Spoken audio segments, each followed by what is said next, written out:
그래서 오늘은 디도서 29강으로 정사와 권세 잡은 자들에게 복종하며 순종하라 라는 주제를 가지고 여러분들과 함께 나누겠습니다.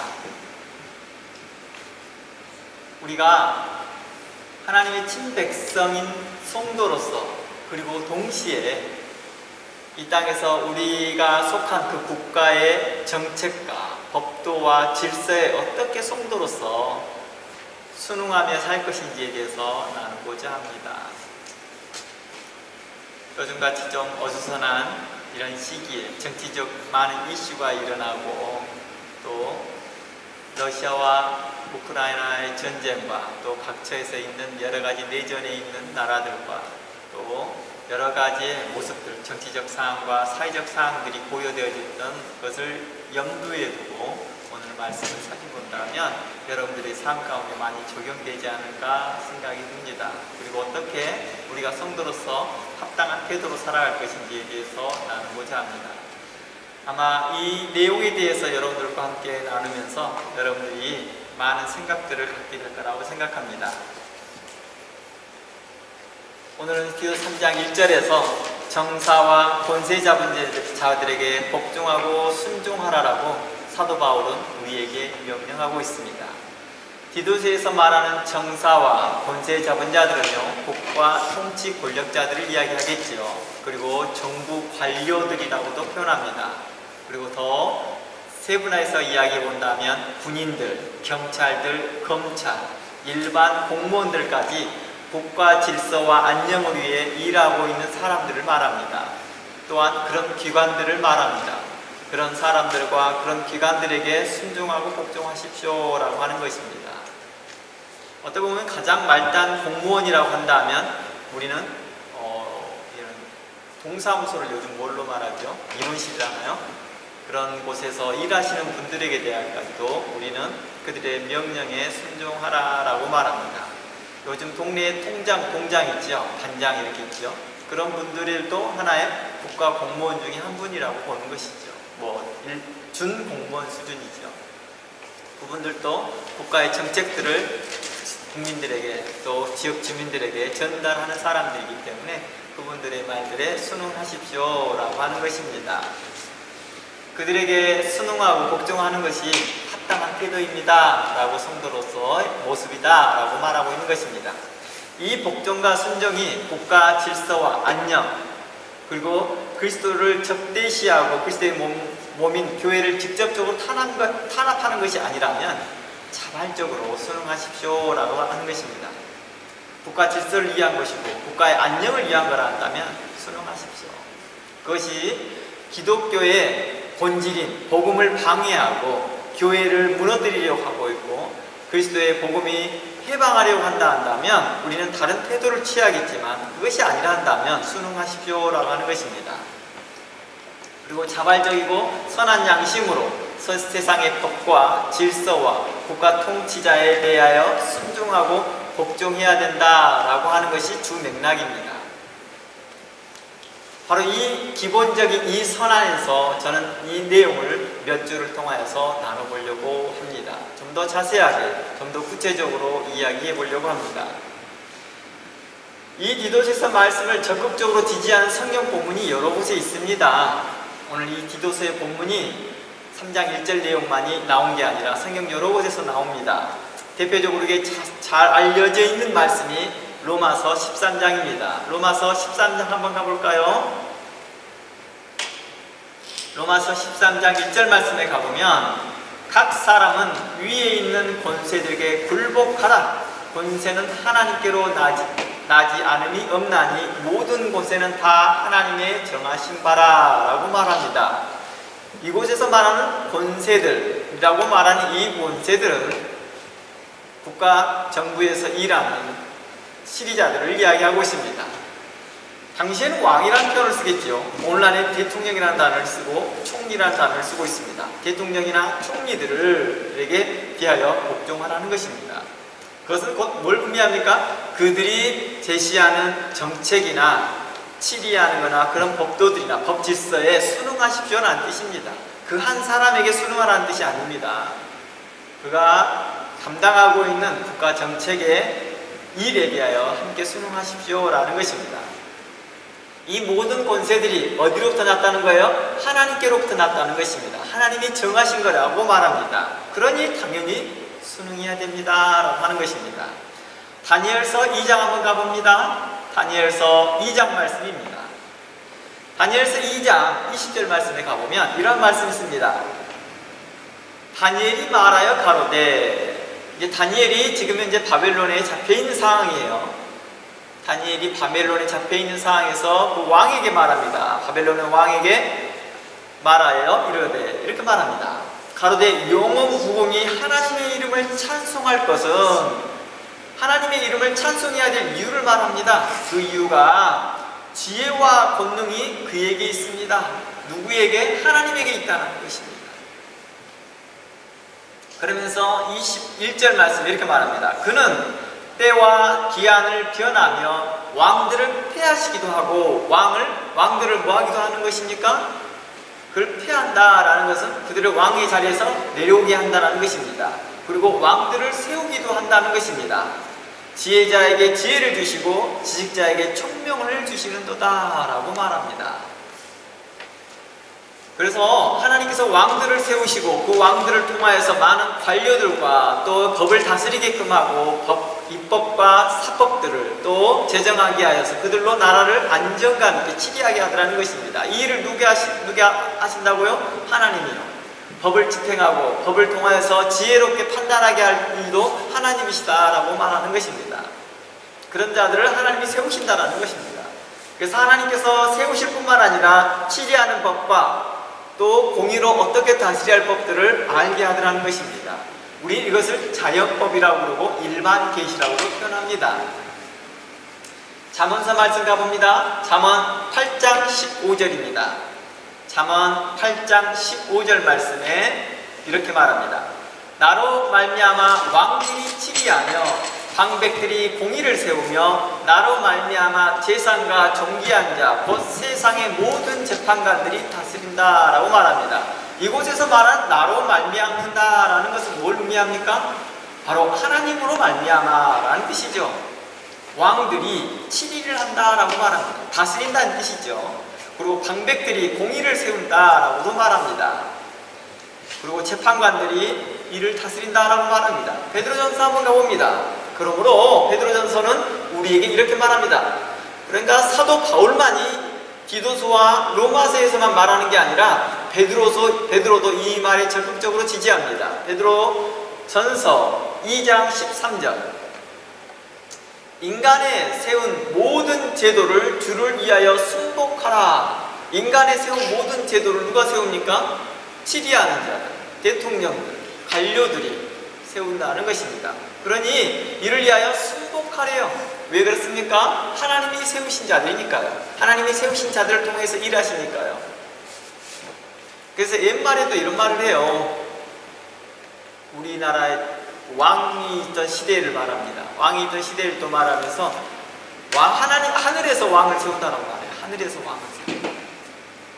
이런 개념들은 고대에서부터 계속 내려온 내용들입니다. 그런 사상들입니다. 그런 생각들은요. 왜냐하면 누구나 쉽게 왕이 될 수 없다는 것을 사람들은 살면서 알게 됐거든요. 생활하면서. 경험을 통해서. 그래서 그런 말들이 자연스럽게 나오는 거겠죠. 그래서 인간이 세운 모든 제도를 주를 위하여 순복하여 하십시오. 누구를 위하여? 주를 위하여 순복하는 것입니다. 그러니까 세상의 법도와 질서를 따르는 것이 그 왕위를 위하여 그 대통령을 위하여 순복하는 것처럼 보이지만 실질적으로 깊이 들어가 보면 주를 위하여 순복하는 것이다 라고 말하는 것입니다.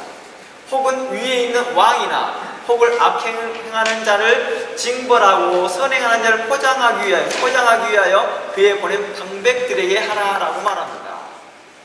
그러니까 대통령이 있다면 그 대통령에 포함된 모든 치리자들, 관리자들, 방백들에게 대하여서, 관료들에게 대하여서 순종하래요. 그들은 어느 때는 경찰들이 그 사법권을 가지고 우리에게 치리합니다. 그에 순응하라는 것입니다.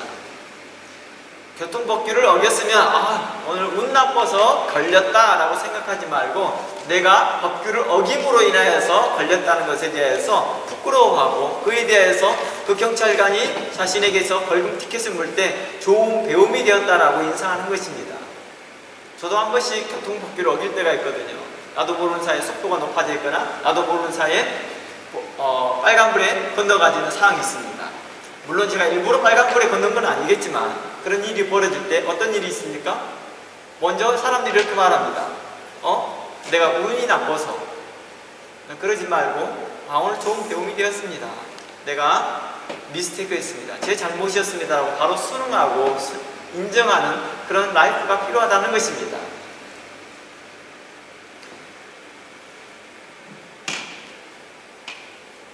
로마서 13장 2절 말씀, 아까 좀 전에 찾아봤던 로마서 13장 1절 2절 말씀을 계속 연결해서 읽어보면 하나님께서 그 권세자들을 세우셨다라고 말합니다. 그리고 하나님께서 그들을 정하셨고 그들을 세우셨다. 그러므로 2절 말씀에 뭐라고 나오느냐? 그러므로 권세를 거스르지 말라라고 말합니다.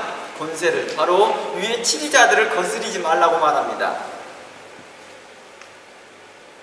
계속해서 경찰관이 나의 문제를 지적했는데 그에 대해 거스리면서 왜 남들 다 어기는데 왜 나만 갖고 그래? 라고 하지도 말라는 것입니다. 그런 분들이 있더라고요. 앞차가 신호 위반을 했어요. 그냥 자기도 그냥 뒤따라 가는 거예요. 신호 위반을 겁니다.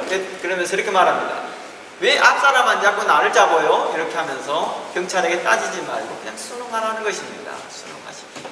어차피 그 사람도 법을 어겼고 나도 법을 어긴 건 분명한 사실이기 때문에 내가 벌을 받을 것만 생각하면 되는 것입니다. 권세를 거스리지 않아야 된다고 말합니다. 권세를 거스리는 자는, 그 법치를 거스리는 자는, 치리하는 것을 거스리는 자는 하나님의 영을 거스림과 같다라고 말합니다. 거스리는 자들은 심판을 스스로 자초하는 것이라고 말합니다. 내가 권력자들에게 대항하여서 그거에 대하여서 반항심으로 인해서 나타난 그 모든 일에 대하여서 공권력 행사에 방해하고 또 경찰서에 가서 해방을 놓으면서 결국에는 그들에 대하여서 그들에게 더 나쁜 그 결과를 얻어내었을 때 자신이 핍박받는다고 말하지 말고 성경은 이렇게 말합니다. 너가 스스로 심판을 자초했다라고 성경은 이렇게 말한다는 것입니다. 성경은 자주 이렇게 말합니다. 스스로의 잘못을 가지고 스스로의 자신의 잘못을 자신이 핍박받는다라고, 그리스도인이 핍박받는다라고 생각하는 어리석은 행동을 하지 말라라고 말하는 것입니다. 기독교인이 자주 자신의 법도를 세상의 법도를 어기고 질서를 어기면서 자신은 복음을 위하여 그리스도를 위하여서 했다고 하면서 감옥에 들어간 것을 자신이 핍박받는다라고 생각하는 것은 자칫 잘못된 성경의 이해라고 저는 생각합니다. 이러한 내용들을 앞으로 몇 주를 통하여서 계속해서 살펴볼 겁니다. 왜 우리는 이렇게 복종해야 됩니까? 모든 권세는 하나님께로 나음이 없기 때문입니다. 모든 권세는 하나님께서 났다라고 하는 것입니다. 모든 것은 다 하나님이 정하셨기 때문에 하나님의 법도에 순응하듯이 바로 세상의 법도에 순응하라라고 말하는 것입니다. 이처럼 로마서 13장 1절을 기초해서 보면 다른 성경과 비교해보면 이 땅에 있는 국가와 그리고 그 국가의 통치 세력은 하나님께서 허락하신 것이라 분명히 말하고 있다는 것입니다. 그러므로 모든 성도들은 자발적으로, 능동적으로 그 선한 양심을 따라서 세상의 법과 질서와 국가 통치에 순종하고 순응하고 복종해야 한다라고 말하고 있습니다. 그러나 만일 하나님의 세우신 그 권세자와 그리고 그 나라의 법도와 질서를 거스리는 자에 대해서 말하기를 이는 하나님의 뜻과 하나님의 명령과 하나님의 창조 질서를 거역하고 있다, 또 무시하는 자와 같다라고 말하고 있다는 것입니다. 누구를요? 하나님을 무시하는 자와 같고 하나님의 말씀을 거역하는 자와 같다라고 말하고 있다는 것입니다. 또한 하나님의 창조 질서를 무시하는 자라고 말하고 있다는 것입니다. 이는 꼭 성도들에게만 적용되는 것이 아니었습니다. 이는 모든 세상 사람들에게도 이 원칙이 적용되고 있다는 것입니다. 그러겠죠. 일반적으로 자신이 그 나라에 속한 국민이라면 그 국민의 의무를 다하는 것입니다. 이것은 믿는 자나 믿지 않는 자나 동일하다는 것입니다. 그러니 이 말을 좀 더 확장해서 해석해 본다 하면 모두 다 하나님의 창조의 섭리에 따라서 창조의 질서에 따라서 순응하는 것이다 라고 말하는 것입니다. 이 땅에서 자신의 속한 나라의 법과 질서를 잘 지키고 권세자들에 복종하고 순응하는 것은 하나님의 보시기에도 아름답다, 기쁘다라고 한다는 것입니다. 그러므로 모든 그리스도인들은 각자 속한 나라의 국가의 안녕과 질서와 그리고 도덕적 법규와 윤리적 법규에 대해 시민으로서의 지키고 순종하고 복종하는 것은 어떤 거예요? 국민의 의무라는 것입니다. 국민으로서 마땅히 행할 일이라는 것입니다. 동시에 성도의 의무이기도 하다는 것입니다. 그러니까 우리는 동시에 이 나라에 속한 국민으로서의 의무도 다할 뿐만 아니라 성도로서의 의무를 다하는 것입니다. 지난주에 우리가 잠시 말씀드렸던 그 사자성어가 있습니다. 일거양득이라는 말을 썼습니다. 우리가 하는 거예요. 한 번 행하는 것으로 인해서 일거양득을 얻는 거예요. 한 번의 그 선한 행위가 순종이, 복종이 하나님의 법도에도 순응할 뿐만 아니라 세상의 법도에도 순응해 주는 거라는 것이죠. 그러니까 그것이 우리에게 무거운 짐이 아니라는 것입니다. 그래서 주께서 이렇게 말합니다. 너희는 아내를 사랑할 때 주를 사랑하듯이 하고 남편을 사랑할 때 그리스도를 사랑하는 것 같이 하고 세상에서 일을 할 때 섬길 때도 주를 섬기듯이 하라 라고 하는 말과 같은 맥락인 거예요. 다 같은 맥락이라는 것입니다. 로마서 13장을 기록할 당시 디도서를 기록한 당시가 어떤 의미예요? 로마서와 디도서가 기록한 시간은 좀 달라요. 그러나 그 시대적인 상황은 어떤 시대냐면 로마가 이스라엘 땅뿐만 아니라 전 유럽과 중앙아시아를 포함하여서 멀리 이집트와 아프리카까지 통치할 때입니다. 아마 여러분들에게 제가 카톡으로 사진을 보내드린 게 있습니다. 그 많은 땅들을 차지하고 있다 보니까 각 처에서 어떤 일이 있어요? 어려움들이 있겠죠. 어려움들이 있었습니다. 그리고 로마서가 기록되어진 당시에는요, 사도 바울이 고린도에 있었습니다.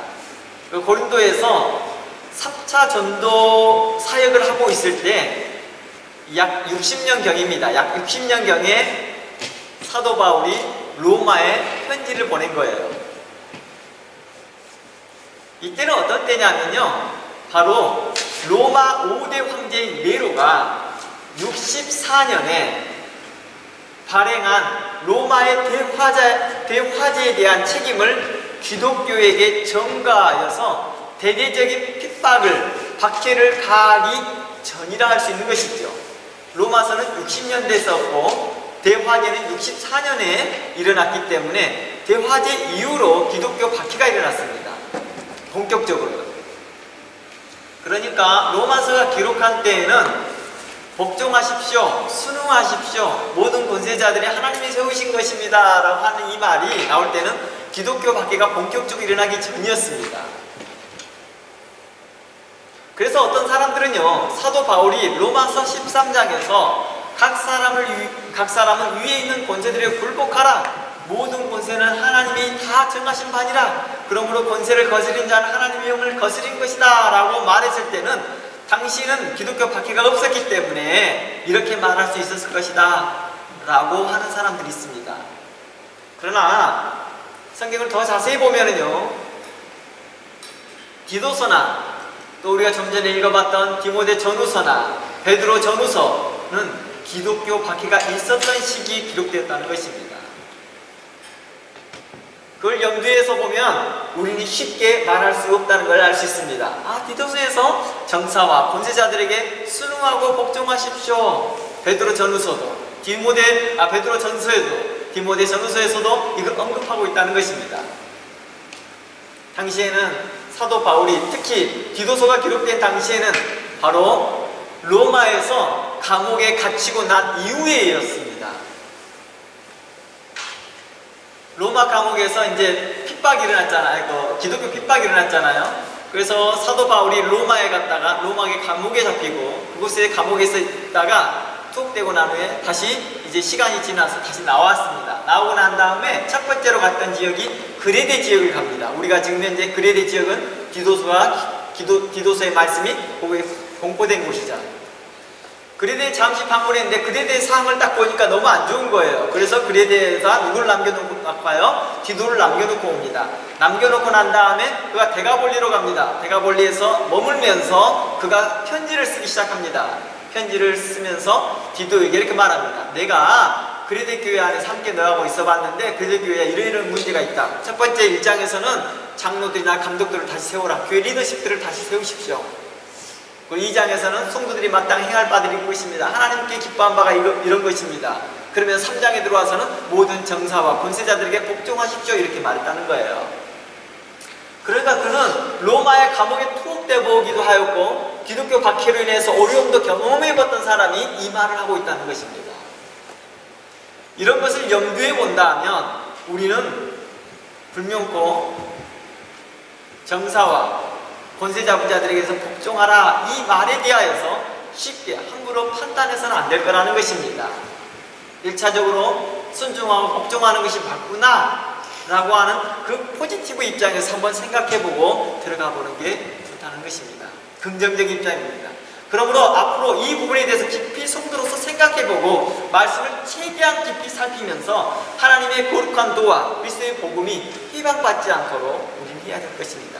자칫 우리가 하는 행동이나 생각들이 잘못하여서 그리스도의 도가 해방되고 하나님의 말씀이 해방되는 경우가 있기 때문입니다. 우리는 그러한 시기를 잠시 얼마 전에 거쳤습니다. 서로 자신들이 좋아하는 또 자신들이 지지하는 당을 지지하고 한쪽을 향하여 비방하면서 도리어 그러한 모습들이 교회 안에 일어나기 시작하면서 교회가 이로 인해서 성장하고 부흥되는 것이 아니라 도리어 이 교회가 많이 쇠락되어지고 또 교회가 계속해서 세속화되어져 가고 있고 빠르게 많은 성도들이 떠나가고 있더라는 것입니다. 그러니 그리스도의 도가 해방받지 아니하고 하나님의 말씀이 해방받지 아니하도록 우리는 이 말씀에 신중하고 깊이 관찰해야 될 것이라는 것입니다. 단순하게 한두 구절을 보고 한두 군데의 사항을 보고 적용하는 것이 아니라 성경을 좀 더 깊이 살펴봐야 될 필요성이 있다는 것입니다. 왜냐고요? 우리의 삶과 연결되기 때문이죠.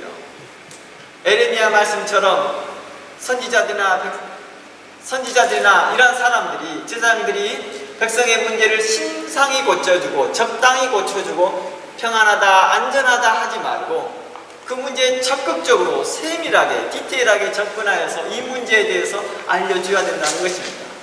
오늘날 그리스도의 복음이 증거될 때 하나님 말씀이 증거될 때 적당하게 말씀을 정하고 적당하게 말씀을 말해주면서 이것이 그리스도의 복음이요 이것이 예수님께서 전하신 복음이다라고 말하면 그냥 거기에서 마무리하는 경우가 있다 보니까 성도들이 각자 알아서 판단해야 되는 사항이 많다는 것입니다. 성도들이 스스로 각자 알아서 판단할 거라 한다면 왜 말씀이 선포될 것이며 왜 우리는 하나님 말씀을 가까이 해야 될 것입니까? 그럴 필요가 없겠죠. 우리는 예수 그리스도를 만나기 전에 우리는 이렇게 고백합니다. 우린 철저하게 타락한 자요 우린 철저하게 세상 풍조에 빠졌던 사람이다 라고 말했던 사람들입니다. 그런 우리에게 대하여 성경은 계속해서 말하고 있다는 것입니다. 또한 사도 바울과 많은 선지자들과 성경의 역사를 보면 예수 그리스도를 믿노라 하고 신앙생활을 하고 있다 할지라도 여전히 세상 풍조에 빠졌던 모습들을 성경은 계속해서 지적하고 있었던 것을 염두에 둔다면 우리의 생각과 판단이 늘 옳지 못하다는 것을 우리는 분명히 해야 할 것입니다. 우리는 그래서 하나님 말씀을 가까이 하며 하나님 말씀이 과연 그러한가 하여 우리는 상고하고 살피는 것이 우리에게 중요한 초점이라는 것입니다. 그리하여서 이 시대에 우리가 어떠한 생각을 가지고 정사와 권세자분들과 현재 정부 관료와 정부 안에 국가에 속한 우리 성도로서 어떻게 살아야 될 것인지를 합당히 알고 행하였으면 좋겠습니다.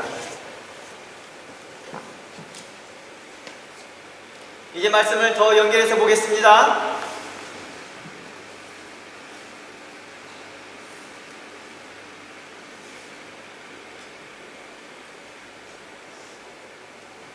사도 바울이 디도서 3장에서 설명한 1절에 설명한 말이 정사와 권세 잡은 자들에게 대하여 순종할 것을 가르치고 말하고 있습니다. 바로 이 복음에 대하여서 이것에 대하여서 우리가 많이 생각해야 될 것을 한 가지가 있는데 바로 이렇게 생각하는 사람이 있습니다. 어느 주석가의 말을 그대로 읽어드리겠습니다. 어느 성경 주석가의 이야기입니다. 사도 바울이 디도서에서 정사와 권세 잡은 자들에게 복종하고 순종하라는 이유가 바로 당시 그리스도인들이 로마의 지배 아래 있으면서 많은 소란과 폭동을 일삼았던 것을 염두에 둔 것이다 라고 말하고 있습니다. 이 주석가의 하는 말은 당시 그레데에 와서 사도 바울이 와서 봤더니 그레데 사람들이 계속해서 폭동을 일으키고 소동을 일으키더라는 거예요. 왜냐? 로마의 정부에 압제당한 걸 싫은 거예요.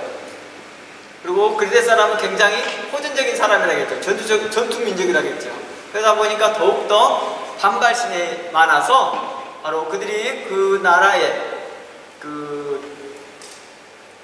치리하고 있는 로마가 치리하고 있는 것에 대해서 반란을 많이 일으켰기 때문에 그들에게 대해서 순종하고 순복하라 라고 했다는 것입니다.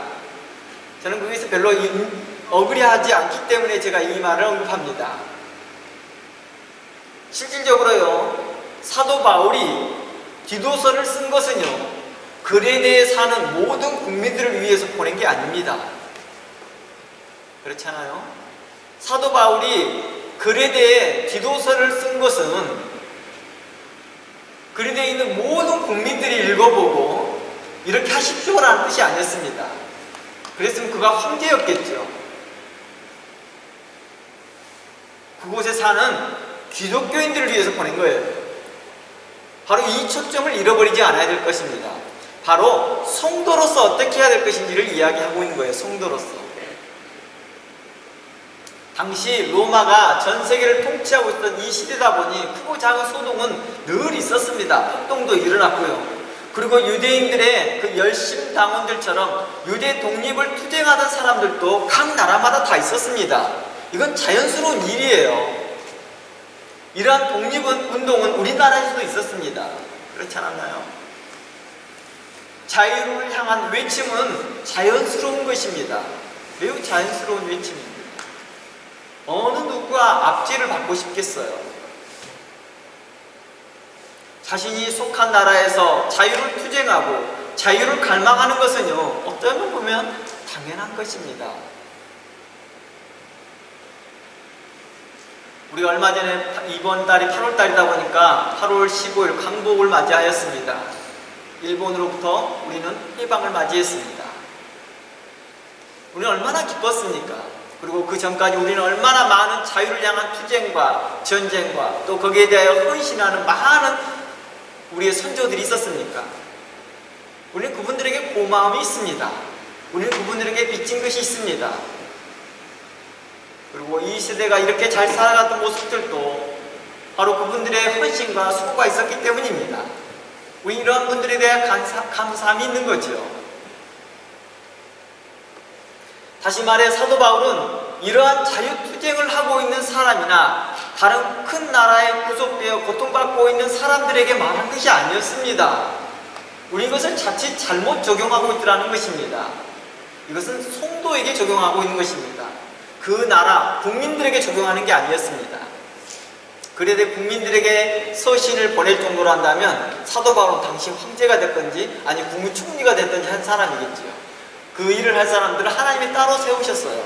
그 일을 행하라고 따로 세우셨다는 거예요. 그러라고 왕을 세우는 거, 그러라고 총리를 세우는 거, 그러라고 대통령을 세우는 거겠지요.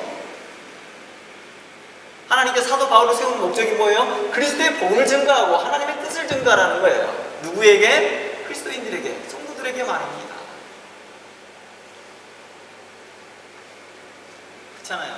저를 목사로 세워놨습니다. 근데 목사로 세워놔서 내가 계속해서 정치 일에 관여하고 있고 계속해서 경찰 일에 관여하고 있고 계속해서 학교 일에 간섭하고 있다면 학교 교장선생님 만나서 내가 이런 일을 저런 하고 있다면 맞지 않잖아요. 그러려면 저를 학교에 관련된 사람으로 세우든지 아니면 정치에 관련된 저런 의원이나 그런 쪽에 관련된 사람으로 세우든지 아니면 경찰의 문제를 제공하려 했다면 경찰에 관련된 사람으로 세웠겠지요. 그러나 저를 교회로에서의 목사로 세워놨으면 교회에 대하여서 성도에 대한 초점에 대해서 무엇을 해야 될 것인지를 하나님께서 행하라고 말하라고 저를 세우는 것이잖아요. 그래서 성경은 이렇게 말합니다. 마땅히 생각할 그 이상의 생각을 품지 말라. 지나친 것이요 교만한 것이요 거만한 것이라 말합니다. 그러니 저는 현재 사도 바울이 그리스도에 편지를 써놨던 내용들이 그리스도 전체의 모든 백성들이 아니라 그리스도에 아닌 성도들에게 이야기하고 있다는 것입니다. 성도로서 합당한 삶이 무엇입니까? 성도로서 어떤 이 상황에서 어떻게 우리가 판단해야 됩니까? 라고 했을 때 그 답을 사도 바울이 말하고 있는 것입니다.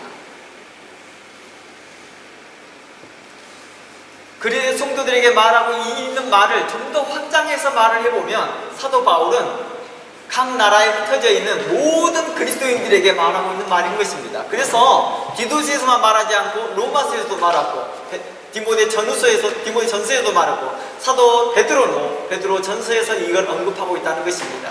위에 있는 권세들에게 굴복하십시오라고요. 그리고 다른 구약의 성경에도 그러한 맥락에서 이해하고 있다는 것입니다. 우리 이러한 내용들을 몇 주를 통하여서 더 구체적으로 찾아볼 것입니다.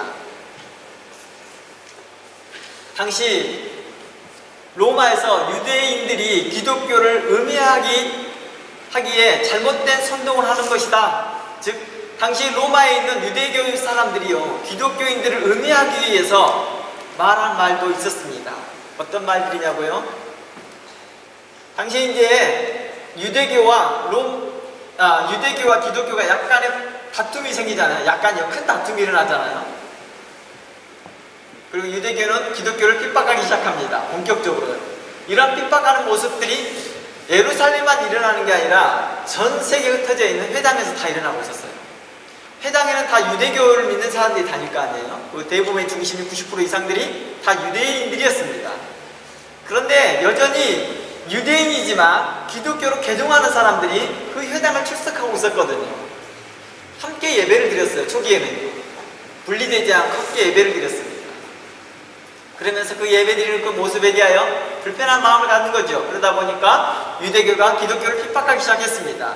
그리고 그런 것들을 음해하기 위하여서 잘못된 말들을 전달하기 시작합니다. 당시 또한 이런 일도 있었습니다. 당시에 영지주의자와 열심당원처럼 민족주의자들이 지나친 선민사상을 가지고 있었습니다. 지나친 선민사상과 곧 하나님의 친백성이라는 것이죠. 선민이라는 것은 하나님의 친백성 등에 대한 우월의식, 그의 잘못된 성경 적용으로 인해서 사람들을 선동하는 말에 인하여서 기독교란 종교는 어떤 제왕적 권리와 지상의 권력의 편견을 가진 것처럼 이야기합니다. 그러니까 기독교는 이렇게 말하는 것입니다. 난 하나님의 자녀야. 난 하나님의 자녀이기 때문에 하나님이 내 편이다 이거예요. 그러니 내가 누구에게도 굴복할 수 없다는 거예요.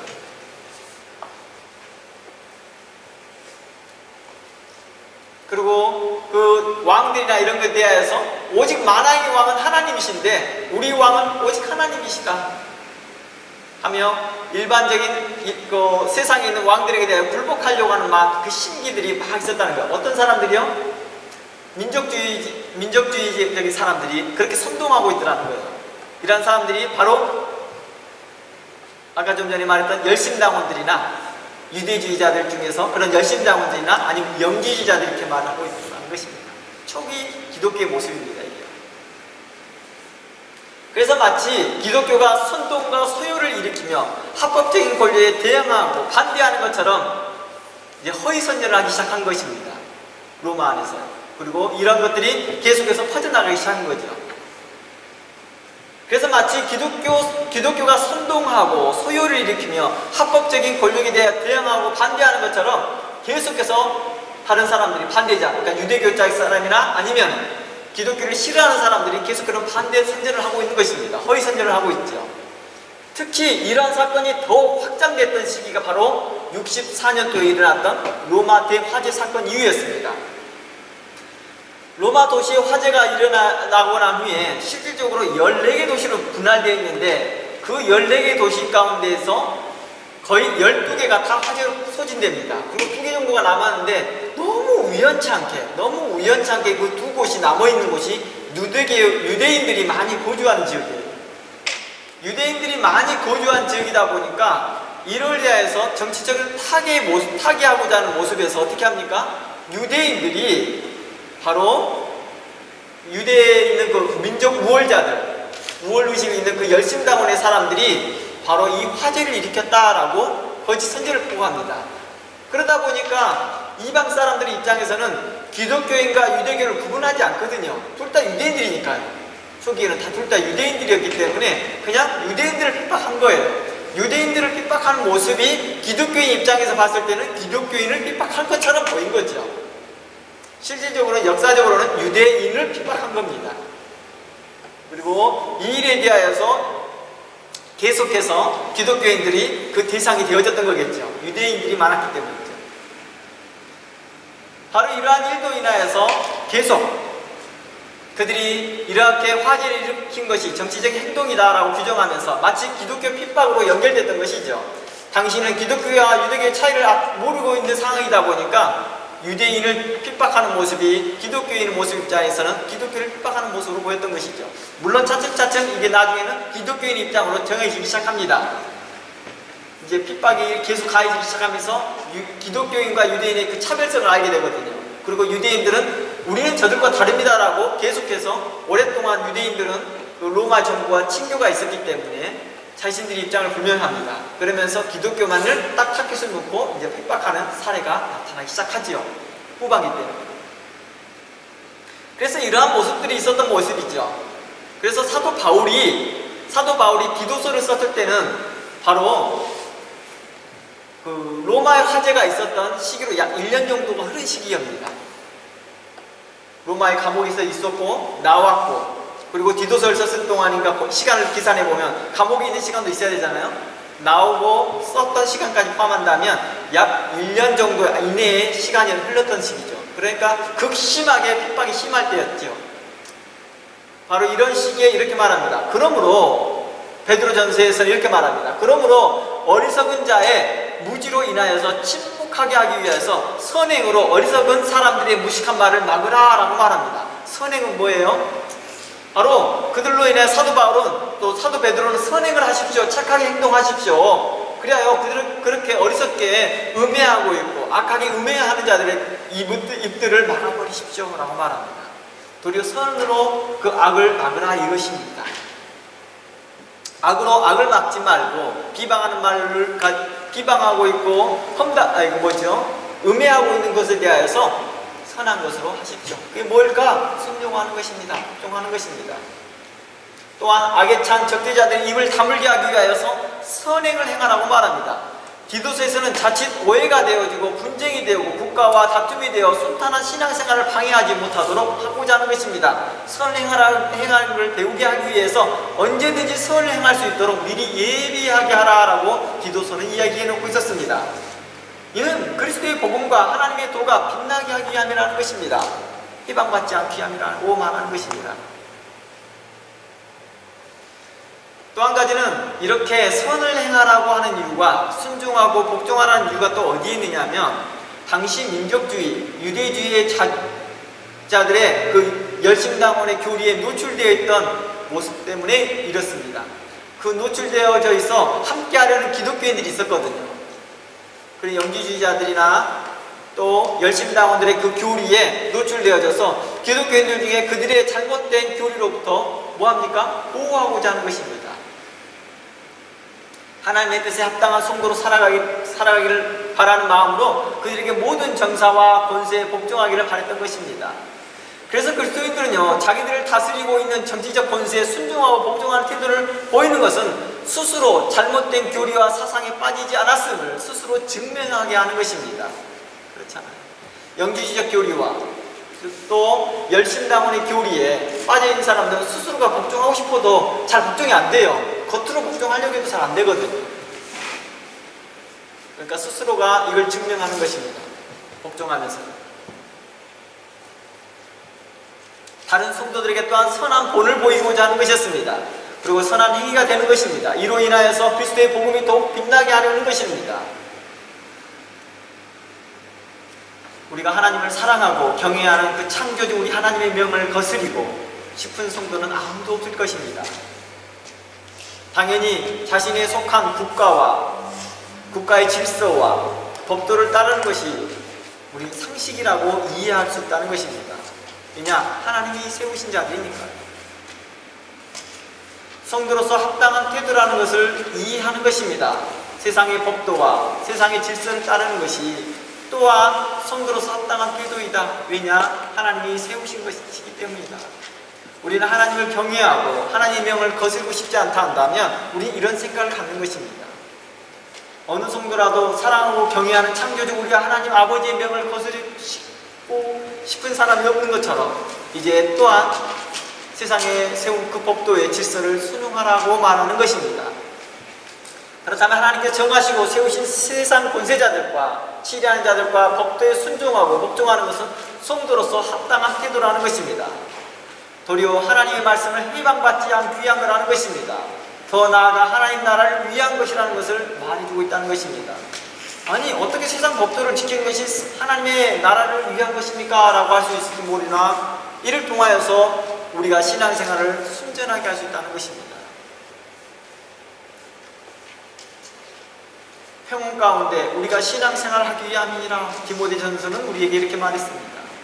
자신이 속한 국가의 국민의 의무와 사회적 의무를 회피하거나 무시하거나 파괴하고 대적하는 행위는 성경은 옳지 못하다고 말하고 있다는 것입니다. 자신이 속한 국가나 자신이 속한 그 국가의 그 법도를 파괴하려 하고 무시하려 하고 자신의 그 사회적 의무가 있잖아요. 사회적 의무가 있고 국민의 의무를 피하려고 하고 회피하려고 하는 것은 옳지 못하다.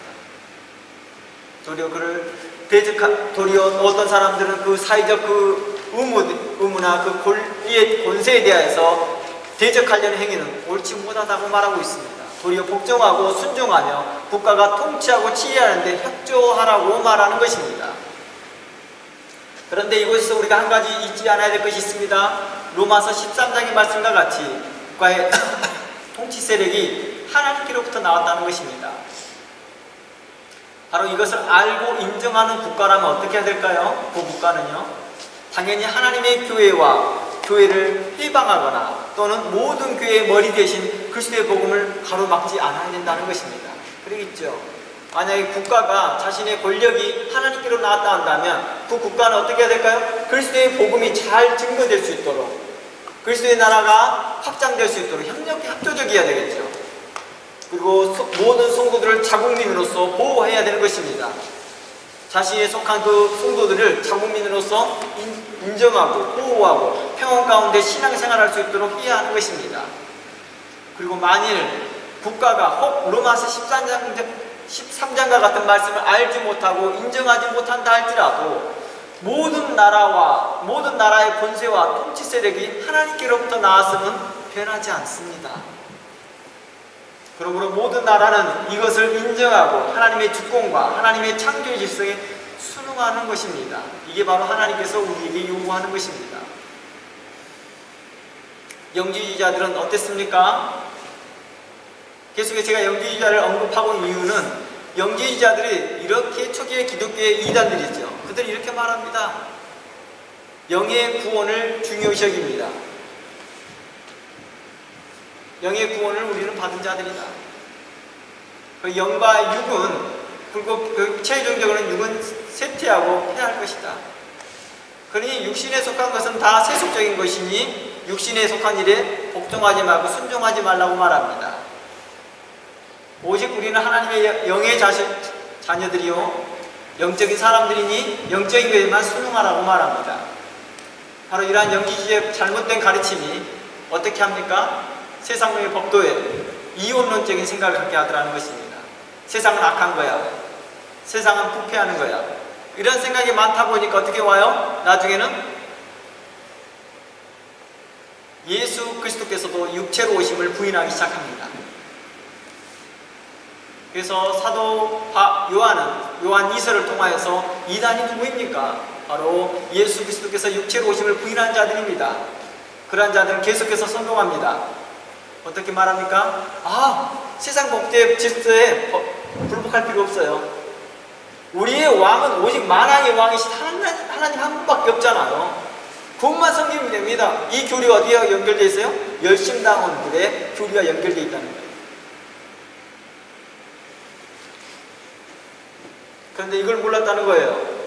왕을 세우신 이가 하나님이라는 것을, 치리자를 세우신 이가 하나님이라는 것을 인정하지 않는 것입니다. 그래서 그들 영지주의자들은 이러한 말들에 대해서 거부합니다. 그래서 사도 바울의 교훈이나 사도 베드로의 교훈들을 무시합니다. 오직 자신들만의 영적인 진리를 깨달았다고 생각하면서 도리어 사도들을 무시하기 시작합니다. 바로 이러한 것들 때문에 더욱더 사람들은 자신들이 선민된, 또한 하나님의 친백성들에 대한 무얼의식 때문에 세상 법도를 순종하지 않으려고 했다는 것입니다. 세상 법도는 하나님의 통치 아래서, 하나님의 주권 아래서, 하나님의 섭리 아래서 그들이 세상의 질서와 자신 나라의 안녕을 지키기 위해서 치리하고 법도를 세우는 것인데도 그것을 인정하지 않으려고 합니다. 그 법도와 질서들도 어디로부터 왔는데요? 하나님께서 선한 양심을 주셔서 그 선한 양심을 따라서 만들어진 게도 불구하고도 말입니다. 바로 이러한 것들에 대하여서 성경은 우리에게 말합니다. 성도로서 합당히 생활하는 것은 이제 자신이 속한 나라에서 그 법에 순응하는 것입니다. 그것이 만약 자신의 자유를 억압하고 기독교의 복음을 억압하고 그리스도의 복음을 억압하고 회방하는 것이 아니라 한다면, 아닌 거라면 순응하십시오, 순종하십시오, 복종하십시오 라고 말하였다는 것입니다. 또한 국가는 하나님께서 당신들을 세우셨음을 인정하십시오. 그랬다 한다면, 이것이 인정되어지고 있다 하면 당신들은 그리스도의 복음이 증거될 수 있도록, 또 하나님의 거룩한 성도들을 당신의 국민으로서, 소중한 국민으로서 인정하고 그들을 보호하시고 지키십시오. 그들의 선한 종교활동, 신앙의 활동을 할 수 있도록 그들을 보호하십시오. 그러나 만일 그걸 인정하지 않는다 할지라도 하나님이 당신을 세웠다는 것, 하나님께서 이 나라를 세웠다라는 것을 결코 변하지 않습니다 라고 하는 게 주 맥락이라는 것입니다. 이걸 다니엘이 말한 거예요. 다니엘이 느부갓네살 왕에게 말한 것입니다. 왕을 세우시고 폐하신 이가 하나님이십니다. 하나님이 치리자들에게 지혜를 주고 판단력을 주신 이가 하나님이십니다. 그러니 하나님께 굴복하십시오 했던 거예요.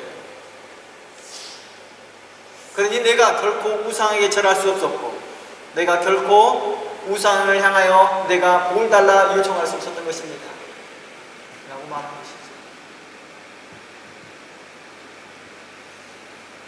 그리스도의 말씀에 어긋나게 하는 것이 아니라 그냥 사회 질서를 유지하고자 하는 것이요, 안녕을 유지하고자 하는 법 질서를 한다면 우리는 그들에게 순응하고 또 그들에게 복종하는 것이 하나님의 명령을 지키는 것과 같다는 것입니다. 그러니 우리가 성도로서 합당히 행하는 그런 모습들, 선한 모습을 가져서 이 땅에 많이 정치일에 일하시는 많은 기독교인들과 함께, 또 기독교인이 아니라 할지라도 그들을 함께 그들을 위하여 기도해주고 그들이 이 땅을 잘 다스릴 수 있도록, 또 하나님 나라의 아름다운 모습이 선전될 수 있도록, 또 그들을 통해서 하나님 나라가 행여 증거될 수 있도록 우리 함께 기도하는 그런 시간들을, 또 그러한 모습들, 그러한 성도들이 되었으면 좋겠습니다. 그래서 우리가 좀 더 성숙한 모습으로서 신앙생활하며 좀 더 세상의 본이 되어며 빛이 되어지는 여러분들 모두가 되었으면 좋겠습니다. 다 함께 기도합니다. 하나님,